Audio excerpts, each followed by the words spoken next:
UU TNI disahkan oleh DPR RI 20 Maret 2025. Ini poin pentingnya. Dewan Perwakilan Rakyat Republik Indonesia, DPR RI, secara resmi telah mengesahkan rancangan undang-undang, RUU, mengenai perubahan atas Undang-Undang Nomor 34 Tahun 2004 tentang Tentara Nasional Indonesia, TNI, menjadi undang-undang yang sah. Proses pengesahan ini dilakukan dalam sebuah rapat paripurna yang dipimpin oleh Ketua DPR RI, Puan Maharani, di Gedung DPR RI, Jakarta.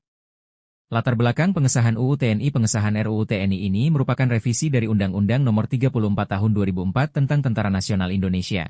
Proses pembahasan RUU ini dimulai sejak Februari 2025 dan melibatkan banyak elemen, termasuk pemerintah dan masyarakat sipil. Meskipun ada penolakan dari beberapa kelompok, DPR tetap melanjutkan proses hingga pengesahan. Poin-poin penting dalam UU TNI: penambahan kewenangan operasi militer selain perang, OMSP. UU TNI yang baru menambahkan 2 tugas pokok dalam operasi militer selain perang. Pertama, TNI kini memiliki kewenangan untuk membantu menanggulangi ancaman siber.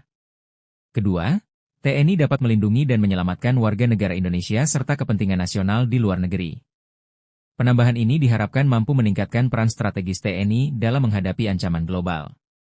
1. Perubahan kedudukan dan jabatan sipil. UU TNI juga mengatur perubahan pada pasal 47 terkait jabatan sipil yang dapat diisi oleh prajurit aktif.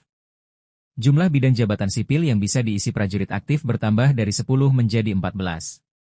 Namun, prajurit hanya dapat menduduki jabatan tersebut atas permintaan kementerian lembaga dan harus tunduk pada ketentuan administrasi yang berlaku. Berikut adalah daftar kementerian dan lembaga tersebut. 1. Kementerian Koordinator Bidang Politik dan Keamanan. 2. Kementerian Pertahanan, termasuk Dewan Pertahanan Nasional. 3. Kesekretariatan Negara yang menangani urusan Kesekretariatan Presiden dan Kesekretariatan Militer Presiden.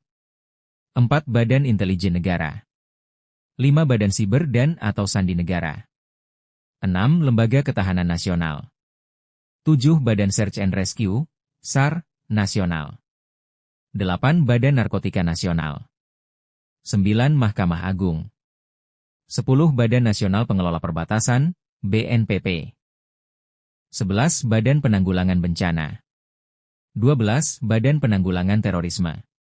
13. Badan Keamanan Laut. 14. Kejaksaan Republik Indonesia, Jaksa Agung Muda Bidang Tindak Pidana Militer. Perpanjangan usia dinas prajurit. Perubahan lain yang signifikan adalah perpanjangan usia pensiun prajurit. Hal ini bertujuan untuk memberikan kesempatan lebih lama bagi prajurit dalam menjalankan tugasnya serta memperkuat struktur organisasi TNI. Kontroversi dan kritik terhadap UU TNI. Pengesahan UU TNI tidak lepas dari kritik. Beberapa pihak khawatir bahwa perubahan ini dapat mereduksi supremasi sipil dan membuka peluang penyalahgunaan kewenangan oleh militer.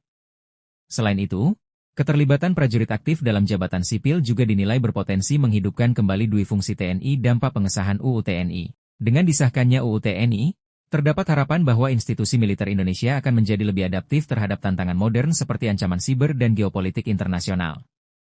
Namun, penting untuk memastikan implementasi undang-undang ini dilakukan secara transparan agar tidak menimbulkan masalah di kemudian hari.